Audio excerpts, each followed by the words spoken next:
Gun violence is an epidemic in this great city. That quote, it came from Jackson County Prosecutor Gene Peters Baker at the scene of today's violence. 41 Action News investigator Andy Alcock took a deeper look at today's crime numbers. He's live at KCPD headquarters with a closer look. Dee and Kevin, according to the most recent FBI crime data figures, Kansas City is one of the most violent cities in America. That fact has not changed in the last few years. And now on this King holiday, celebrating a man who championed nonviolent protest, city leaders are dealing with yet another horrible violent act. Had a massive shooting, multiple victims. Emergency dispatchers give word about suspect Jerron Swift, who police say opened fire on a line of people waiting to get inside the 9 Ultra Lounge.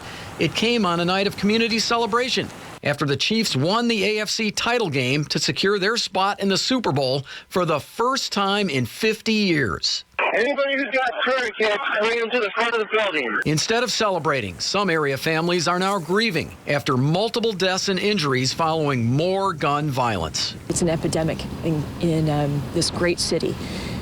This is an epidemic. As 41 Action News previously reported, Kansas City ranked as the 5th most deadly big city in America in 2017, with nearly 31 homicides per 100,000 residents. That number dropped in 2018 to 27.8 homicides per 100,000 residents. But in 2019, that number went up again to 30.1. Mayor Quinton Lucas has been meeting with other big city Missouri mayors and Governor Mike Parson to address the violence issue with new efforts. Those have not been fully rolled out, but we will continue to make sure we're addressing them until we get beyond this problem. The rise in homicides has coincided with a steady drop in the number of Kansas City police officers. But the number of officers is growing again after 29 new officers were recently added to the KCPD force.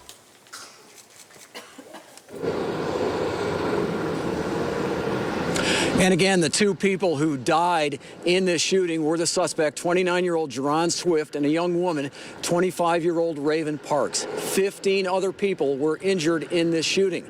Now, according to Chief Smith, if it wasn't for the very quick action of the armed security guard, who he said shot and killed Swift, many, many more people could have been killed or injured. Reporting live at KCPD headquarters downtown, I'm investigator Andy Alcock, 41 Action News.